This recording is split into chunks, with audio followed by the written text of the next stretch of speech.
curah hujan tinggi, banjir dan longsor melanda 6 kecamatan di Kabupaten Luwu. 3 hari diguyur hujan lebat, puluhan desa di Serawai, Kalimantan Barat terendam banjir. Peningkatan erupsi Gunung Ilelewutolok, Nusa Tenggara Timur, penerbangan terganggu.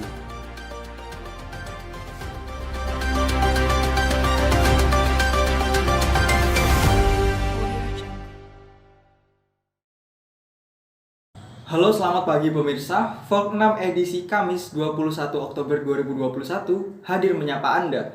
Bersama saya Taufik Dan saya Olivia. Kami akan menyajikan berbagai informasi aktual dari berbagai daerah di Indonesia selama 1 jam ke depan. Inilah Vlog 6 selengkapnya.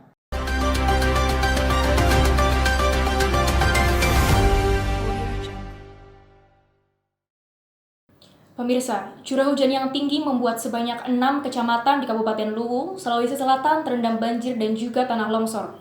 Akibatnya, ratusan rumah warga terendam banjir setinggi 1-3 meter dan mengalami kerusakan. Untuk mengetahui informasi lebih lanjut, telah terhubung dengan rekan kami Safira Aninda. Silahkan Safira, laporannya. Baik, terima kasih Taufik. Banjir bandang dan tanah longsor di Kabupaten Luwu, Sulawesi Selatan yang terjadi pada tanggal 3 Oktober 2021 kemarin membuat sebanyak 6 kecamatan ikut terdampak atas kejadian bencana ini. Berdasarkan keterangan dari BPBD Kabupaten Luwu, Sulawesi Selatan, kecamatan yang terdampak diantaranya Kecamatan Walendrang, Walendrang Barat, Walendrang Utara, Walendrang Timur, Lemasi, dan juga Lemasi Timur. Intensitas hujan yang tinggi selama beberapa hari lalu memicu terjadinya luapan di Sungai Batu Sitanduk. Akibatnya sebanyak 4 unit rumah mengalami rusak berat, 2 unit rumah hanyut, dan ratusan rumah lainnya terendam banjir dengan tinggi air sekitar 1-3 meter. Sementara itu, sebanyak 12.000 warga di Desa Ilan Batu, Kecamatan Walendrang Barat masih terisolasi karena akses jalan antara kabupaten dengan desa yang masih tertutup oleh material longsor. Namun, bantuan alat berat saat ini sudah dikerahkan untuk kembali membuka akses jalan menuju desa. Berdasarkan laporan dari BPBD Kabupaten Luwu, 4 warga yang sempat dinyatakan hilang kemarin saat ini sudah ditemukan namun dalam keadaan tidak bernyawa. Keempat korban ini ditemukan di dalam rumah yang tertimbun oleh longsor. Pencarian 4 orang ini sempat mengalami hambatan karena akses lokasi yang masih sulit untuk dijangkau. Berikut adalah pernyataan dari Kepala Basarnas Sulawesi Selatan, Junaidi, terkait pengevakuasian keempat korban tanah longsor ini. Di mana keempat korban ini atas nama Topan, Iman, Furkan, dan Ambang telah ditemukan dalam keadaan meninggal dunia. Keempat korban ini langsung dievakuasi ke rumah duka. Saat ini sebanyak 127 warga sudah dievakuasi dan dipindahkan menuju ke lokasi yang lebih aman. Sebanyak 100 warga diungsikan di masjid yang berada di Kecamatan Walendrang Timur, sementara itu 27 warga lainnya dievakuasikan atau diungsikan di Kecamatan Walendrang Utara. Bantuan logistik juga sudah mulai dikirimkan oleh pemerintah setempat. Bantuan yang dikirimkan berupa logistik pangan, family kit, shelter kit, dan juga perlengkapan bayi. Dari Kabupaten Luwu, Safira Aninda melaporkan, kembali ke Taufik. Pemirsa, hujan lebat selama 3 hari ditambah dengan meluapnya Sungai Melawi mengakibatkan sebanyak 22 desa di Kecamatan Serawai, Kabupaten Sintang, Kalimantan Barat terendam banjir. Banjir ini mengakibatkan aktivitas warga lumpuh total. Untuk mengetahui informasi lebih lanjut mengenai banjir di Kalimantan Barat, telah terhubung dengan rekan kami, Aulia Rahmanisa. Aulia, silahkan laporannya. Baik, terima kasih Olivia. Dapat saya sampaikan saudara, banjir terjadi di Serawai, Kabupaten Sintang, Kalimantan Barat sejak Sabtu 2 Oktober hingga 3 Oktober 2021. Kondisi terkini, banjir sudah mulai berangsur surut dan sudah tidak ada tanda kenaikan debit air. Pada hari Minggu 3 Oktober lalu, ketinggian banjir mencapai 6 meter sehingga 22 dari 38 desa di Kecamatan Serawai terendam banjir. Banjir ini membuat aktivitas warga lumpuh total dan akses komunikasi juga ikut terganggu. Puluhan warga sempat mengungsi ke desa Muara Kota, daerahnya lebih tinggi yang tidak terendam banjir. Sementara ada juga beberapa warga yang berada di daerah Pasar Serawai masih bertahan di lantai 2 atau 3 rumah mereka. Kapolsek Serawai Sintang, Kalimantan Barat Muhammad Rashid mengatakan terdapat beberapa infrastruktur yang rusak akibat bencana banjir. Rumah rusak tuh yang terhanyut ini, cuma kalau rusak-rusak ringan ada. Rumah sekolah ada beberapa itu, jadi ada beberapa yang rusak, namun rusaknya ringan. Sudah tuh PLN sampai dengan malam tadi selalu masih ada bermasalah karena ada beberapa gardu yang kemarin terendam, ada 3 gardu terendam. Banjir kemarin itu hidup 2 jam mati, karena memang gardunya belum normal. Untuk saat sekarang fasilitas pemerintah seperti kemarin itu Polsek terendam, Koramil terendam, PLN, gardu. Banjir ini terjadi karena hujan deras selama 3 hari secara berturut-turut saat pagi dan sore, ditambah dengan meluapnya Sungai Melawi pada hari Minggu. Polsek Serawai menyalurkan bantuan 60 paket sembako kepada warga yang kurang mampu dan terdampak banjir. Polsek Serawai, Koramil, dan Satpol PP juga ikut membantu warga dalam mengevakuasi barang ke daerah yang lebih tinggi. Selain itu, Polsek Serawai sudah menyiapkan beberapa perahu karet dan selalu mengimbau masyarakat untuk menjaga harta benda terutama lansia dan anak kecil sebagai bentuk antisipasi datangnya banjir susulan. Badan Meteorologi, Klimatologi, dan Geofisika atau BMKG menyebutkan masih terdapat potensi hujan berintensitas sedang hingga lebat yang terjadi di daerah Serawai dan sekitarnya sampai tanggal 10 Oktober 2021.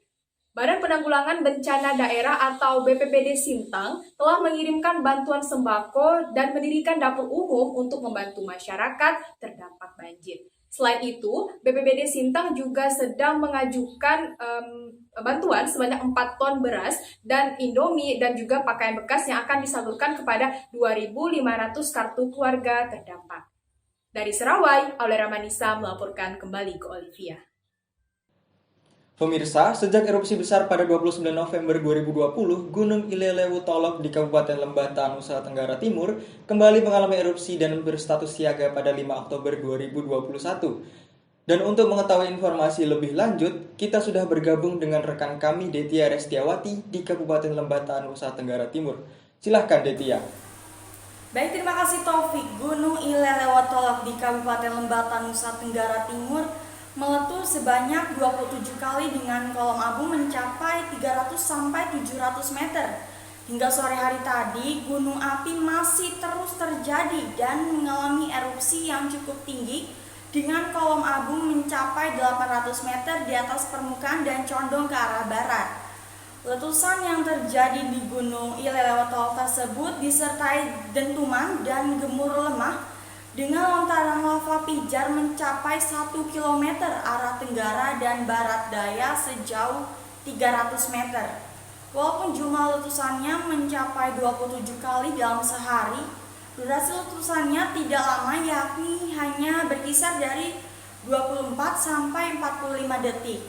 Sementara itu, akibat terjadinya peningkatan erupsi Gunung Ilelewu Tolok, maskapai Wings Air melakukan pembatalan penerbangan rute Kupang ke Lewoleba sampai ada pemberitahuan lebih lanjut.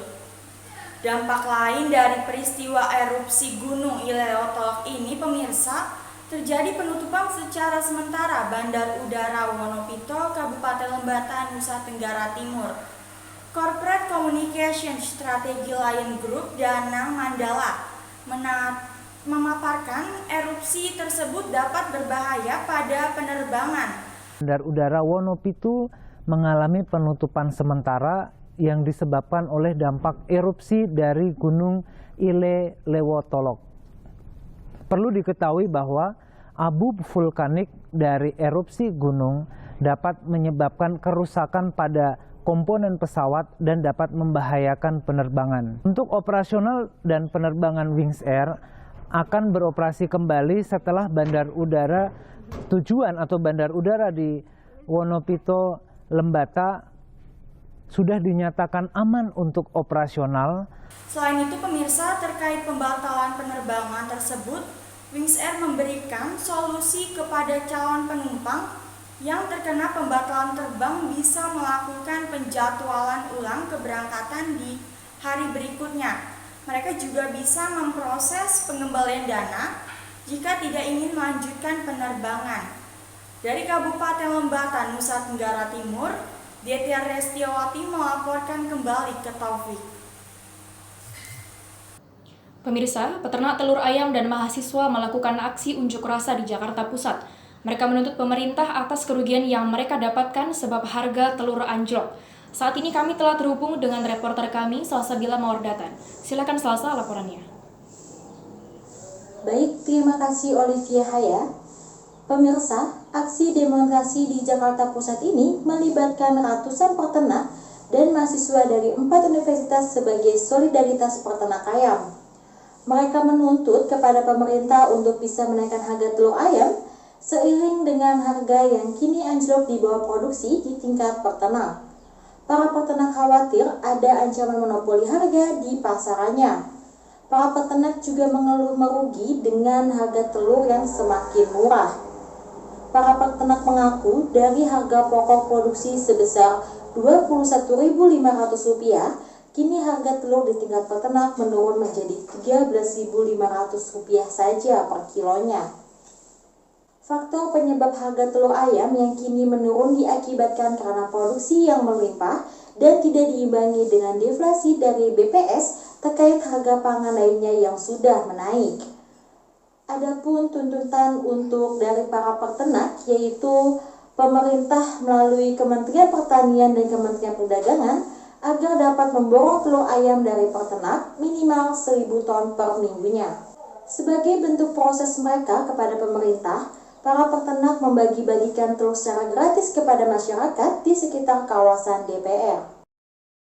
Kita sampaikan berkaitan dengan masalah regulasi Undang-Undang Nomor 41 Tahun 2014 berkaitan dengan masalah peternakan yang di situ memperbolehkan integrator untuk budidaya. Makanya saya mohon untuk dievaluasi agar kegiatan peternakan diberikan kepada rakyat untuk menciptakan lapangan kerja untuk menghidupi dirinya sendiri.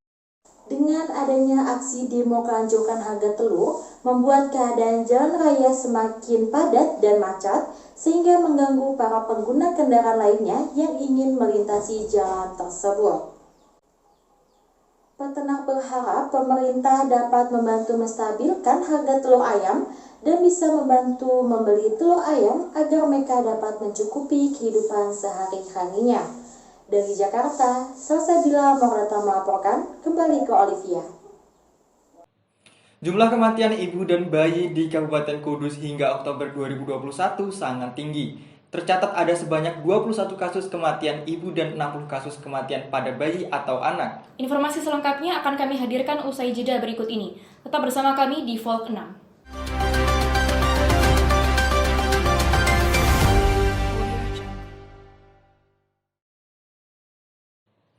Terima kasih Anda masih bersama kami di Volt 6. Pemirsa, pandemi COVID-19 membuat lonjaknya kematian ibu dan anak di Kudus, Jawa Tengah. Keterbatasan ruang bersalin khusus dan kemiskinan juga menjadi faktor utamanya.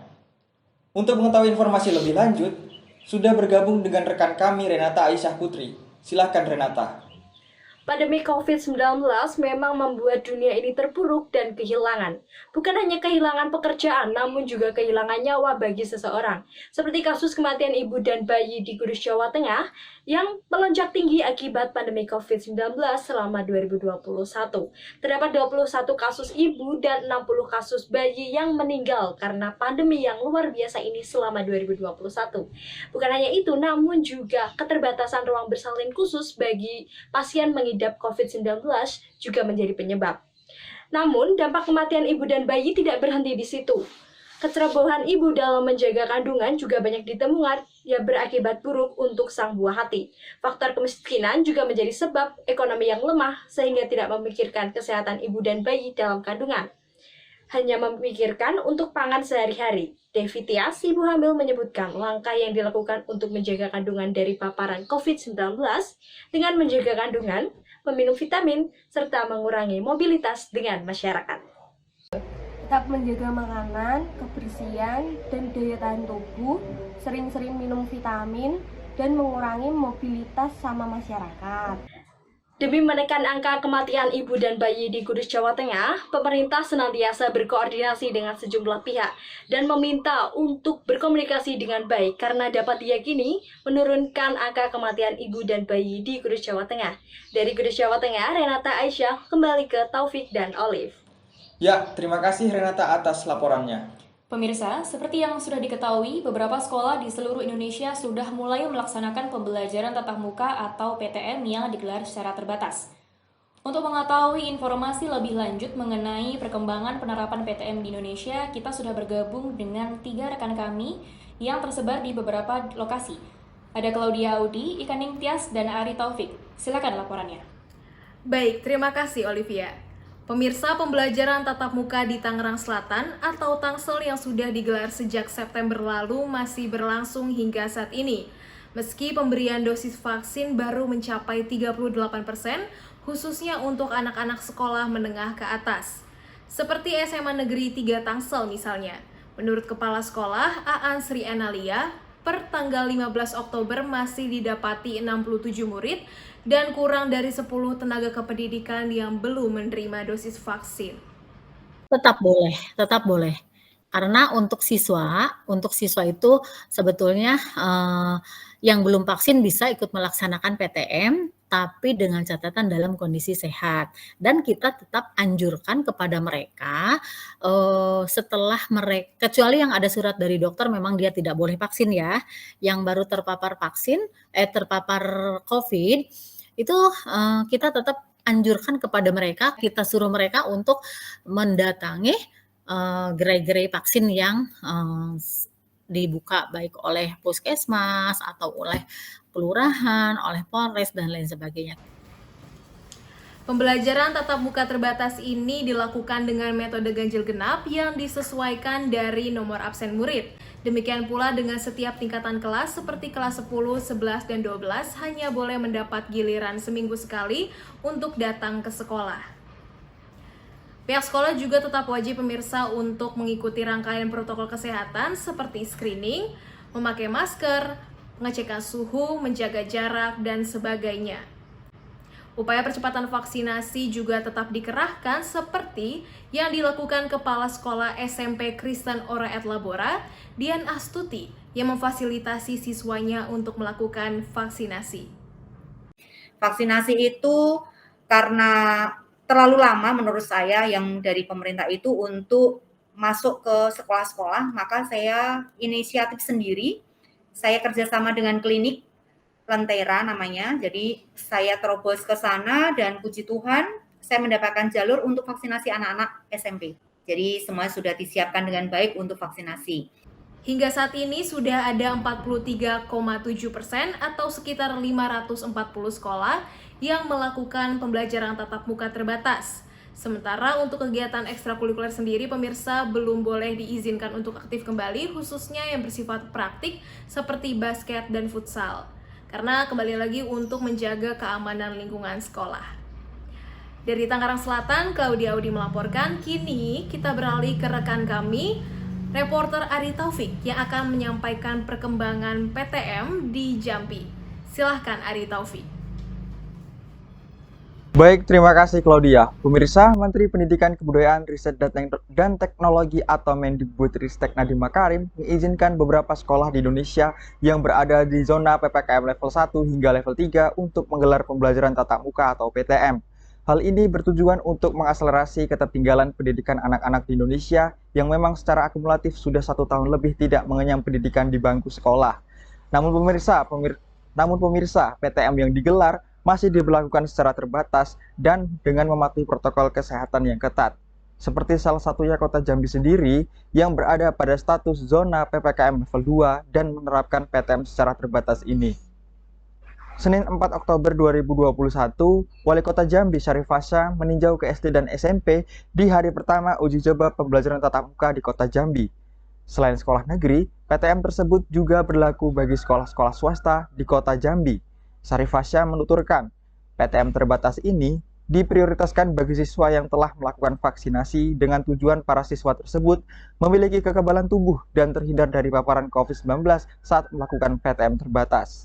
Dalam proses ini kami sudah membuat desain ya. Yang pertama adalah untuk usia 12 tahun ke atas kami utamakan yang sudah divaksin supaya nanti yang betul-betul masuk sekolah ini yang betul-betul yang sudah punya imun tubuh. Nah, bagaimana yang belum divaksin boleh tetap sekolah tetapi mungkin online ya. Atau misalnya dia tidak bisa divaksin karena ada penyakit, silakan, yang penting ada surat keterangan dari dokter ahlinya. Perlu diketahui pemirsa, proses PTM di Kota Jambi ini mengacu pada surat edaran Wali Kota Jambi nomor 12 tanggal 30 September 2021 tentang uji coba pembelajaran semester ganjil tahun ajaran 2021-2022 pada masa pandemi COVID-19.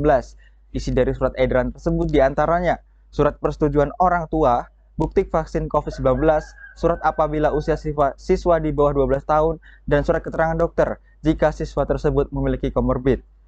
Meski pembelajaran tatap muka atau PTM di Kota Jambi sudah aktif sejak 4 Oktober lalu, namun hingga saat ini yaitu 14 Oktober, kegiatan ekstrakurikuler masih belum berjalan. Hal ini dikarenakan pihak sekolah masih menunggu instruksi lanjutan dari Dinas Pendidikan Kota Jambi. Dari Kota Jambi, Provinsi Jambi, Ari Taufik melaporkan. Kini kita beralih ke rekan saya, Ika Ningtyas yang berada di Kabupaten Badung, Bali. Silahkan Ika. Baik, terima kasih Ari Taufik. Sejak 1 Oktober lalu, Kabupaten Badung, Bali telah melaksanakan pembelajaran tatap muka atau PTM serentak untuk jenjang PAUD, TK, SD, hingga SMP. Pemerintah Kabupaten Badung juga telah memastikan seluruh tenaga pengajar sudah divaksin tanpa terkecuali. Siswa dan guru juga wajib menerapkan protokol kesehatan seperti mencuci tangan, menjaga jarak, mengenakan face shield serta masker ketika berada di lingkungan sekolah. Metode pembelajarannya cukup bervariasi, mulai dari 1 jam hingga 2 jam. Dan tiap sekolah juga diberi kebijakan untuk mengatur jadwal sesuai jumlah siswa masing-masing dengan kapasitas maksimal 50%, di mana pembelajaran di dalam kelas hanya pemberian materi, sedangkan pelajaran yang sifatnya praktik akan digelar secara daring. Dan untuk sementara kegiatan di luar jam sekolah seperti ekstrakurikuler belum diperbolehkan, sehingga siswa wajib langsung pulang ke rumah ketika sekolah telah usai.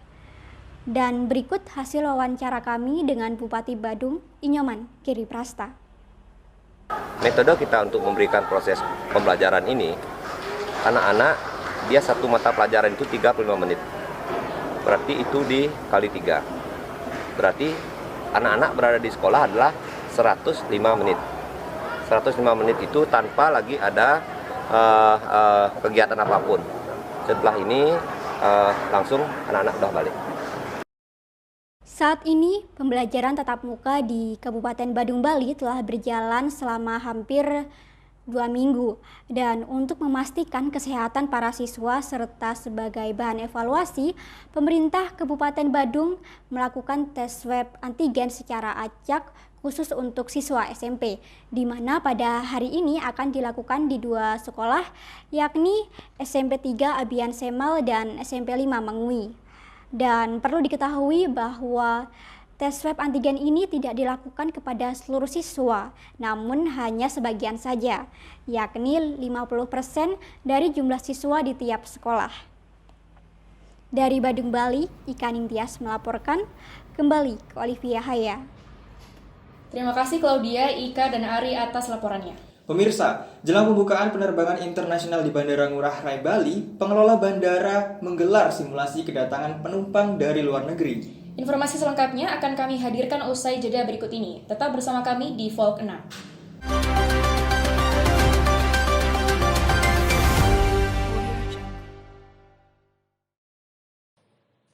Terima kasih Anda masih bersama kami di Folk 6.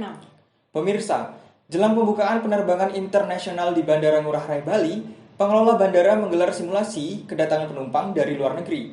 Simulasi dilakukan mulai dari kedatangan, pemeriksaan medis, hingga penjemputan penumpang menuju hotel karantina. Untuk mengetahui informasi lebih lanjut, kami telah terhubung dengan rekan kami Haya Sahara. Silahkan Haya laporannya. Baik, Taufik. Pemirsa, jelang pembukaan penerbangan internasional di Bandara Ngurah Rai Bali, pengelola bandara menggelar simulasi kedatangan penumpang atau wisatawan dari luar negeri. Simulasi ini bertujuan untuk memastikan sejauh apa kesiapan petugas dan sarana prasarana serta menguji standar operasional prosedur dalam penerimaan penumpang penerbangan internasional. Tentu saja ada fasilitas tambahan yang disediakan oleh pihak bandara terkait protokol kesehatan, seperti penambahan area tunggu di gate 4 hingga gate 6 dan perluasan koridor kedatangan untuk mencegah terjadinya kerumunan. Pihak bandara juga telah melakukan kerjasama dengan pihak Rumah Sakit Bali Jimbaran untuk menyediakan 20 bilik tes PCR dan 10 unit mesin PCR dengan kapasitas total sebanyak 3.840 kali tes per hari. Secara bertahap, secara hati-hati kita melakukan pembukaan bandara udara internasional untuk mencegah terjadinya penyebaran COVID. Oleh karena itu kita harus sangat berhati-hati, semuanya bisa jalan, tetapi juga protokol kesehatan tetap dijaga. Ada beberapa tahapan dalam simulasi kedatangan wisatawan mancanegara ini, dimulai dari pemeriksaan suhu ketika wisatawan turun dari pesawat udara, setelah itu dilakukan pemeriksaan dokumen kesehatan, lalu dilanjutkan dengan pengambilan sampel tes PCR. Kemudian dilakukan pemeriksaan dokumen imigrasi, pengambilan bagasi, serta pemeriksaan bea cukai. Setelah wisatawan menunggu hasil tes PCR, dilakukan pemeriksaan terakhir untuk transportasi dan akomodasi. Kemudian wisatawan bisa menuju area penjemputan untuk melanjutkan perjalanan ke hotel karantina. Bagi wisatawan yang hendak menuju Bali, tentu harus melengkapi segala persyaratan dari sebelum keberangkatan hingga kedatangan. Persyaratan ini seputar kelengkapan vaksinasi, dokumen kesehatan, hasil tes PCR, dan pengisian aplikasi e-hack serta Peduli Lindungi. Dari Bali, Haya Sahara melaporkan. Kembali ke Taufik. Terima kasih Haya atas laporannya. Pemirsa, diterapkannya kebijakan baru tanpa penggunaan aplikasi Peduli Lindungi bagi perjalanan kereta api. Berita selengkapnya akan disampaikan oleh reporter kami Tiara dari Stasiun Pasar Senen, Jakarta Pusat. Silahkan Tiara. Baik, terima kasih Olivia. Sejak Juni lalu PT KAI, khususnya Daerah Operasional 1 Jakarta, sudah menerapkan adanya sistem boarding yang terintegrasi atau terhubung dengan aplikasi Peduli Lindungi. Kemenkes membuat kebijakan baru untuk warga yang berpergian dengan kereta api. Kemenkes juga memberikan sejumlah opsi untuk menunjukkan status vaksinasi seseorang. Opsi ini diperuntukkan kepada warga yang mengalami kesulitan mengunduh aplikasi Peduli Lindungi, yaitu kepada warga yang tidak memiliki ponsel pintar atau kapasitas memori yang tidak cukup, serta warga yang tidak dapat mengakses aplikasi Peduli Lindungi. Cukup dengan nomor NIK saat membeli tiket, warga akan tetap teridentifikasi, yaitu terlihat dari hasil swab PCR dan antigen serta sertifikat vaksinnya. Kebijakan tersebut diberlakukan pada Oktober 2021. Sebenarnya sudah kami berlakukan di bandara ya. Di bandara itu dibalik prosesnya. Jadi bahkan di tiket pun juga sudah kita integrasikan dengan OTA. Terus kemudian juga kalau naik kereta api, bahkan itu sudah tervalidasi pada saat pesan tiket. Dan juga beberapa pesan tiket lain seperti GoEarth, itu ya, kalau masuk ke tempat-tempat wisata, itu sudah masuk datanya di dalam tiketnya. Sehingga tanpa menggunakan handphone pun, itu sudah bisa diidentifikasi bahwa yang bersangkutan sudah bebas ataupun sudah sehat gitu ya, ataupun sudah memiliki vaksin dan ada hasil lab testnya. Kemudian bagaimana yang tidak terintegrasi, seperti bandara kita punya microset sebenarnya, jadi tinggal masukkan nick-nya, kemudian langsung muncul. Pemerintah memperbaharui aturan penggunaan aplikasi Peduli Lindungi di berbagai sektor. Aturan tersebut tertuang dalam Instruktur Dalam Negeri pada Inmendagri nomor 47 tahun 2021 untuk Jawa Bali. Bagi wilayah luar Jawa Bali berlaku Inmendagri nomor 48 tahun 2021 untuk luar Jawa Bali. Nantinya masyarakat tidak diwajibkan menggunakan aplikasi Peduli Lindungi. terdapat beberapa penyesuaian aturan masa PPKM 5-18 Oktober 2021 sesuai dengan Inmendagri nomor 47 tahun 2021. Pelaku perjalanan KA harus menunjukkan kartu vaksin minimal dosis pertama dan hasil tes swab PCR negatif H-1 perjalanan. Selama masa pemberlakuan pembatasan kegiatan masyarakat atau PPKM, PT KAI menegaskan bahwa anak usia di bawah 12 tahun masih dilarang naik kereta api jarak jauh, kecuali jika memiliki kebutuhan khusus atau mendesak. Kepala Humas KAI Daup 1 Jakarta Eva Koirunisa mengatakan, peraturan ini ditetapkan pada perjalanan KA jarak jauh, baik dari stasiun Gambir Pasar Senen, Bekasi, Karawang, dan Cikampek. Pelarangan anak di bawah usia 12 tahun ini naik KA jarak jauh ini bertujuan menekan angka penyebaran COVID-19 terhadap usia anak-anak. Dari Jakarta, Tiara Adita melaporkan kembali ke Olivia. Terima kasih Tiara atas laporannya. Pemirsa, menurunnya kasus COVID-19 membuat pemerintah melonggarkan berbagai pelayanan kepada masyarakat. Salah satunya perjalanan kereta api lokal. Seperti di daerah operasional 4 Semarang, perjalanan kereta api lokal aglomerasi kembali dibuka. Untuk mengetahui informasi lebih lanjut, telah terhubung dengan rekan kami Ulfi Aisyah. Silahkan Ulfi laporannya. Baik, terima kasih Taufik. PT Kereta Api Daup Semarang kini telah mengoperasikan kembali kereta aglomerasi mulai pada tanggal 4 Oktober 2021. Untuk kereta yang dioperasikan yaitu kereta Kaligung yang bertujuan ke Tegal, Brebes, dan Cirebon, kereta Kamandaka yang bertujuan Semarang, Purwokerto maupun sebaliknya, dan kereta Joglo Semarkerto yang melintasi Semarang, Purwokerto, Solo, hingga Tegal. Dioperasikannya kembali kereta lokal aglomerasi merupakan salah satu upaya untuk memperlihatkan sektor transportasi kereta api yang diharapkan mampu menumbuhkan perekonomian daerah. Tentunya untuk syarat bagi calon penumpang juga harus menerapkan protokol kesehatan. Salah satunya harus divaksin minimal dosis pertama dan harus menunjukkan kartu vaksin bisa menggunakan dengan aplikasi Peduli Lindungi. Untuk perjalanan jarak jauh, calon penumpang wajib memiliki hasil rapid test yang berlaku 1 kali 24 jam atau bisa menggunakan dengan tes PCR yang berlaku 2 kali 24 jam. Hal tersebut dikatakan oleh manajer Humas PT Kereta Api Daup 4 Semarang, Kris Bayantoro. Bahwa untuk persyaratan naik kereta api lokal aglomerasi ini juga protokol kesehatan tetap masih diberlakukan.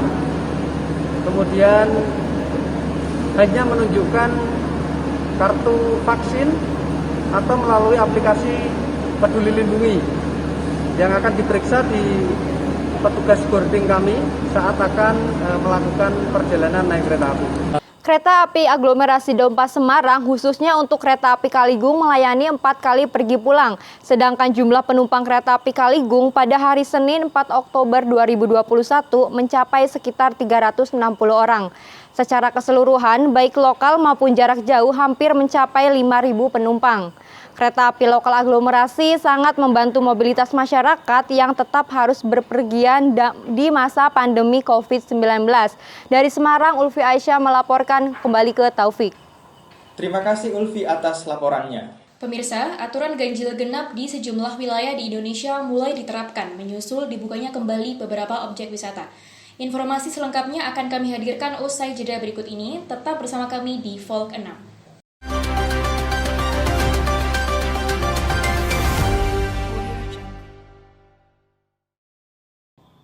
Terima kasih, Anda masih bersama kami di Folk 6. Pemirsa, aturan ganjil genap di sejumlah wilayah di Indonesia mulai diterapkan menyusul dibukanya kembali beberapa objek wisata dan fasilitas umum.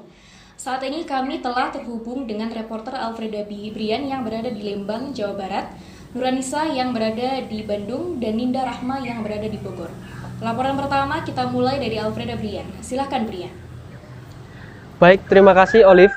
Setelah 1 tahun berhenti akibat pandemi, kegiatan pariwisata di Indonesia kembali bergeliat. Masyarakat sudah mulai memberanikan diri untuk keluar dari rumah dan berkunjung ke berbagai tempat wisata. Salah satunya di jalur Lembang, Jawa Barat. Di tempat saya berdiri saat ini sudah terlihat beberapa kendaraan lalu lalang melintasi jalur wisata Kota Lembang. Kepadatan lalu lintas di jalur ini didominasi oleh kendaraan berplat nomor luar Bandung.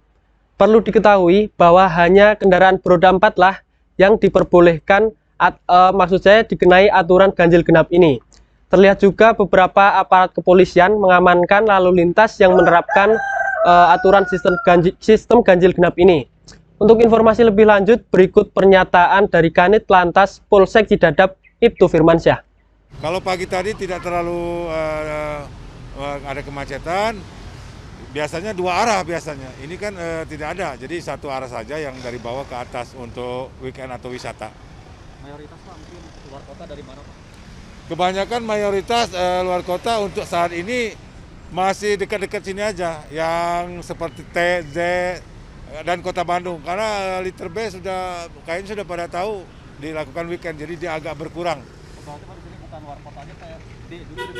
Ya, semua kendaraan berlakukan putar arah, yaitu ke arah Baijuri. Penerapan sistem ganjil genap ini sudah diterapkan sejak bulan September lalu dan hanya diterapkan diterapkan sesuai tanggal pada hari tersebut. Jika hari tersebut jatuh pada tanggal yang genap, maka hanya kendaraan bernomor genaplah yang diperbolehkan langsung menuju Lembang, sedangkan kendaraan bernomor ganjil akan diputar balik menuju Jalan Sersan Bajuri Kota Bandung. Aturan ganjil genap ini hanya diterapkan di setiap akhir pekan saja dan diterapkan pada pukul 6 pagi sampai 9 malam. Rekayasa lalu lintas ini diharapkan dapat menguraikan kemacetan yang ada.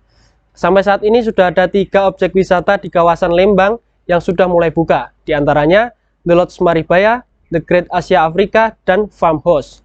Dari Lembang, Jawa Barat, Alfreda Brian melaporkan, beralih ke Nuranisa yang ada di Bandung. Silahkan Nura. Baik, terima kasih Alfreda Brian. Dinas Perhubungan Kota Bandung kembali menerapkan sistem ganjil genap mulai tanggal 8 Oktober 2021 di gerbang tol Buah Batu. Sistem ganjil genap diberlakukan bagi kendaraan berplat non-D. Penerapan sistem ganjil genap berguna untuk mengurangi kepadatan dan kemacetan lalu lintas setelah selesainya pemberlakuan pembatasan kegiatan masyarakat atau PPKM level 3 di Bandung. Sebelumnya, jadwal ganjil genap di gerbang tol Buah Batu diberlakukan pukul 2 siang. Namun, saat ini jadwal penerapan ganjil genap kembali diberlakukan pukul 6 pagi hingga 9 malam, yang mana untuk mengurangi mobilitas kendaraan. Penerapan ganjil genap diberlakukan setiap hari Jumat, Sabtu, dan Minggu pada saat jam libur kerja. Kasat Lantas Polrestabes Bandung AKBP Marcelinus Firdaus mengatakan terdapat beberapa kendaraan yang diputar-balikan akibat tidak sesuai dengan aturan ganjil genap. Karena yang pertama, ya dia tahu bahwa sekarang yang boleh masuk ke Bandung adalah yang genap. Yang ganjil kita putar balik. Kecuali ada keperluan-keperluan yang urgent dan bisa dipertanggungjawabkan, kita persilakan.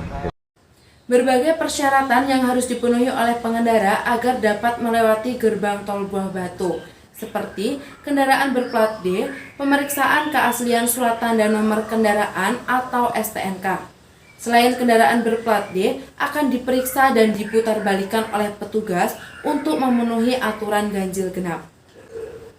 Sesuai dengan kebijakan pemerintah pusat, pengendara yang akan melewati penerapan ganjil genap juga harus menerapkan protokol kesehatan, seperti memakai masker, membawa hand sanitizer, dan menunjukkan surat vaksin, serta memiliki aplikasi Peduli Lindungi.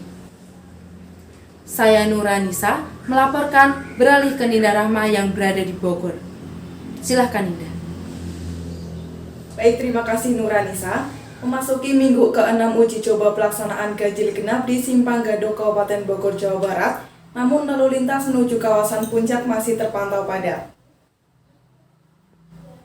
Kendaraan dari arah Jakarta terlihat masih memadati ruas jalan menuju puncak. Kepadatan mulai terjadi dari pintu keluar tol Ciawi hingga ke Simpang Gadok yang menjadi lokasi titik pemeriksaan ganjil genap. Meskipun kebijakan ganjil genap ini tetap diberlakukan setiap akhir pekan, Tetapi memang pekan ini jumlah kendaraan yang masuk ke kawasan puncak jauh lebih banyak dibandingkan pekan sebelumnya. Terpantau di Simpang Gadok sendiri, ada sejumlah petugas atau personil gabungan dari unsur kepolisian dan Satpol PP Kabupaten Bogor yang memeriksa apakah masyarakat ataupun juga pengendara ini masuk sesuai dengan kriteria yang diberikan. Salah satunya adalah memiliki dan mengendarai kendaraan roda 4 atau roda 2 yang sesuai dengan ketentuan. Untuk mengantisipasi volume kendaraan yang semakin padat, pihak kepolisian akhirnya melakukan pemecahan arus lalu lintas tidak hanya di Ciawi saja, tetapi kendaraan baik roda 4 ataupun roda 2 juga dapat melintas di kawasan Sentul Selatan dan juga Cibanon. Berikut pernyataan dari Kasat Lantas Polres Bogor AKP Diki Anggi Prananta. Untuk pelaksanaan sendiri tetap seperti minggu-minggu sebelumnya, di mana ada 8 pos pemeriksaan, tetap belum ada penambahan. Kami juga melakukan pemecahan arus agar tidak semua kendaraan yang masuk melalui satu pintu, yaitu pintu Ciawi. Jadi kami pecah melalui 3 titik, ada di Sentul Selatan dan Cibanon. Jadi kami membagi menjadi 2 titik, dua wilayah, yaitu wilayah pertama itu Sentul, ada 2 titik, ada 2 pemeriksaan. Kemudian di Puncak sendiri ada 6 pemeriksaan, 6 pos pemeriksaan. Meskipun sistem ganjil genap masih diberlakukan, namun kepadatan dan kemacetan masih terjadi setiap akhir pekan, yakni setiap hari Jumat, Sabtu, dan juga Minggu. Sehingga dari pihak kepolisian tetap melakukan pemeriksaan bagi kendaraan yang ingin melaju atau melaksanakan perjalanan menuju puncak. Kepolisian juga menghimbau kepada masyarakat agar memeriksa kembali kendaraannya, apakah plat mereka sesuai dengan tanggal dan hari pemberlakuan ganjil genap atau tidak. Hari ini kami juga memantau ada sedikit kendaraan yang diputar-balikan. Ini artinya memang sudah ada kesadaran dari masyarakat untuk bisa melakukan perjalanan sesuai dengan tanggal berlakunya sistem ganjil genap ini. Tidak hanya itu saja, namun untuk pemberlakuan sistem ganjil genap ini ada pengecualian kendaraan yang bisa dan tetap melanjutkan perjalanannya ke area puncak. Kendaraan yang masuk dalam pengecualian yakni kendaraan yang memiliki kepentingan darurat seperti ambulans dan mobil damkar.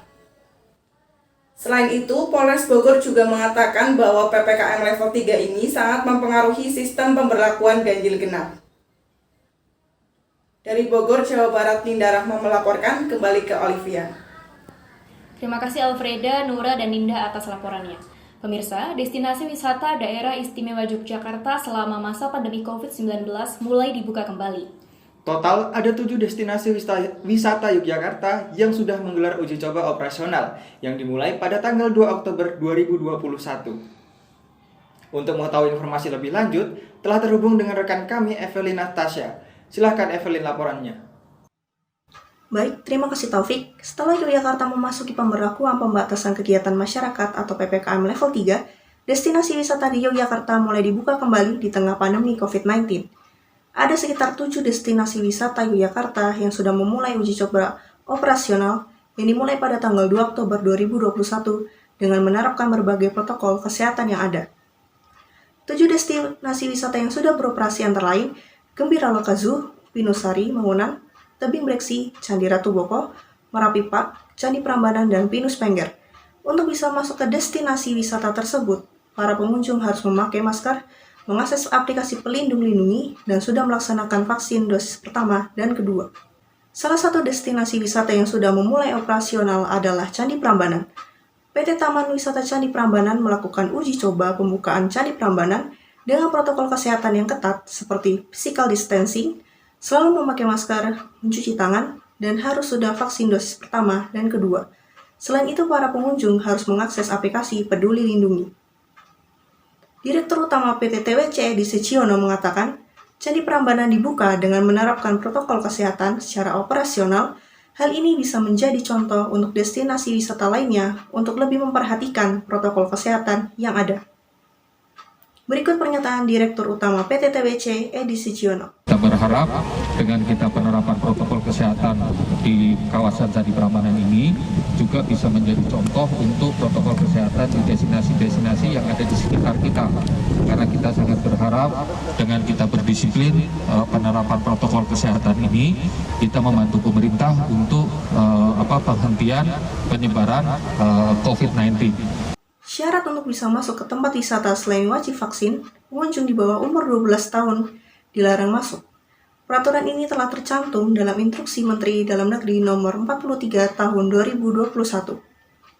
Tetapi pada hari Senin, tanggal 11 Oktober 2021, telah diumumkan anak di bawah 12 tahun boleh masuk destinasi dengan syarat khusus, yaitu orang tua anak harus menunjukkan vaksin lengkap COVID-19 baik dosis pertama dan kedua. Selain itu, sebelum membeli tiket masuk harus melakukan scan QR Kode Peduli Lindungi terlebih dahulu. Selain itu, jumlah wisatawan di Yogyakarta meningkat 10% setiap akhir pekan karena antusias masyarakat yang pergi berwisata saat 7 destinasi wisata Yogyakarta mulai dibuka kembali karena selama ini destinasi wisata Yogyakarta ditutup. Dari Yogyakarta, Evelyn Natasha melaporkan, kembali ke Taufik. Terima kasih Evelyn atas laporannya. Berita tadi menjadi akhir perjumpaan kita pagi ini. Saya Taufik. Dan saya Olivia, mewakili kru yang bertugas mengucapkan terima kasih atas kebersamaan Anda. Tetap patuhi protokol kesehatan dan sampai jumpa.